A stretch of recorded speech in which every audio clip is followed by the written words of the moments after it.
Esta es la historia de una de las páginas más oscuras en la música. Una serie de eventos en cadena que desembocarían con el final más inesperado e impactante posible. Un día recordado por los músicos de alrededor de todo el mundo con melancolía. ¿Qué tal? Esto es Nerdy y hoy conocerás la historia del día que murió la música.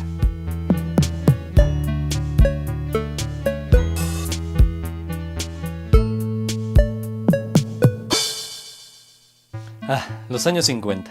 Una década que ahora recordamos con mucho cariño y que dejó un legado en la cultura de nuestra actualidad.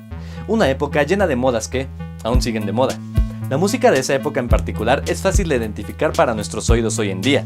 Fue un periodo lleno de agrupaciones y solistas que consolidaban el entonces reciente género del rock and roll. El rock and roll fue motivo de controversia para la sociedad en los Estados Unidos. Surgió como un género que mezclaba otros tantos como el country y el blues, y que al mismo tiempo aportaba un nuevo sonido a los adolescentes de la época. Para aquellos ajenos a la música enérgica para bailar o que detestaban los sonidos fuertes, el rock and roll se convirtió en su peor pesadilla. Cada vez los bares y los salones se llenaban de más y más jóvenes parejas que bailaban toda la noche, al ritmo de las guitarras, tambores y coros estremecedores. Muchos aseguraban que este nuevo género pasaría de moda rápidamente, y curiosamente en la actualidad es uno de los más exitosos y uno de los más diversos en cuanto a subgénero se refiere. Como todo género, el rock and roll trajo consigo una cantidad de intérpretes memorables que a día de hoy siguen siendo escuchados y, mejor aún, siguen siendo inspiración para futuros músicos. Hacer mención de todos los músicos célebres de la época y del legado que dejaron podría tomar demasiado tiempo, pero la historia de hoy involucra a tres en particular: Buddy Holly, Ritchie Valens y The Big Bopper. Giles Perry Richardson Jr., mejor conocido como The Big Bopper, nació un 24 de octubre del año 1930, en Texas.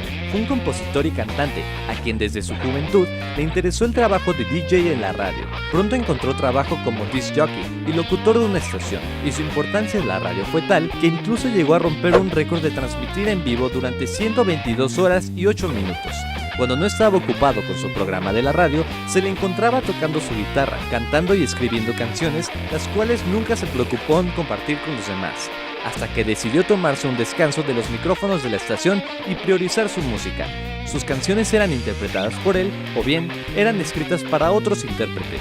Su mayor éxito musical fue Chantilly Days, que reflejaba perfectamente su personalidad espontánea. Era un completo espectáculo para la audiencia, les hacía reír, cantar y bailar al compás de sus composiciones. Richard Steven Valenzuela, conocido por todos como Ritchie Valens, nació un 13 de mayo del año 1941, en las afueras de Los Ángeles, California. El joven de ascendencia mexicana aprendió desde pequeño a tocar guitarra y a sus 16 sería descubierto por una compañía disquera que le ayudó a posicionar su nombre y hacer de sus composiciones unos rotundos éxitos. Fue su versión rockera al tradicional son jarocho de origen mexicano, la bamba, la que le dio la fama internacional y sirvió de inspiración para otros de crear mezclas de géneros musicales aparentemente distintos entre sí. Canciones como We Belong Together o la romántica balada Donna son solo algunas de sus máximas creaciones que marcaron la historia del rock and roll. Su carrera musical ni siquiera rebasó los 2 años de actividad y sus escasas grabaciones hacen increíble el hecho de que su huella en la historia de la música haya sido tan importante. Charles Hardin Holly, mejor conocido como Buddy Holly, nació en Texas un 7 de septiembre del año 1936. Fue un compositor, músico y cantante, a quien más de uno le atribuye la creación misma del rock and roll. Con sus icónicas gafas de aumento, Buddy se convirtió en una de las estrellas más jóvenes del momento. Y aunque su carrera musical fue de tan solo 5 años y solo grabó 3 discos de estudio en solitario o con su célebre banda The Crickets, canciones como Peggy Sue, That'll Be the Day y Everyday fueron de las más escuchadas por la joven audiencia, la cual se identificaba con las letras escritas por el joven prodigio. A Buddy Holly incluso se le atribuye la creación de la estructura de una banda compuesta por 2 guitarristas, un bajista y un baterista, donde uno de los guitarristas también hacía la labor de vocalista, mientras el resto de la agrupación hacía los coros. Esta estructura prevalece en la actualidad en las bandas de rock. Y esto es un poco del legado que el joven músico logró hacer en pocos años de carrera. No por nada, fue de los primeros artistas en ingresar al Salón de la Fama del Rock and Roll en el año 1986.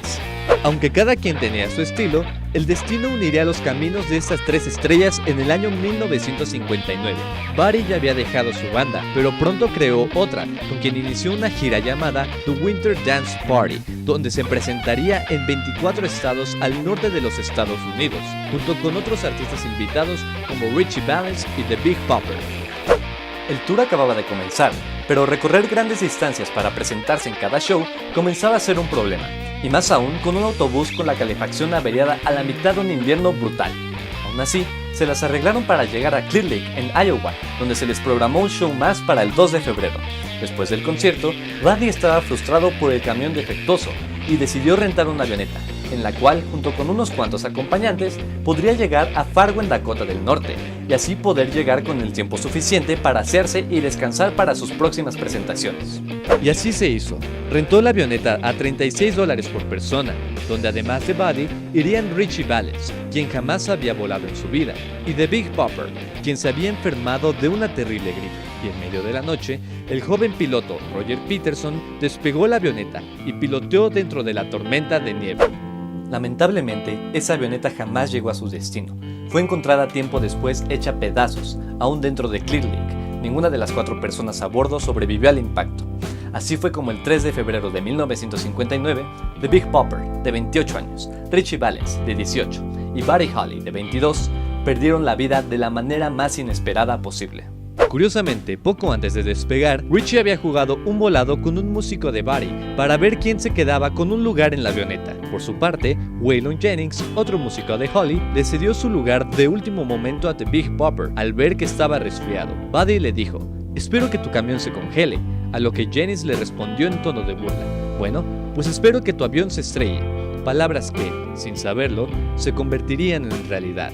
La noticia conmocionó al mundo, sobre todo a los familiares y amigos de los 3 músicos. Nadie parecía creer que de una manera tan rápida e inesperada, 3 grandes ídolos dejaban de existir.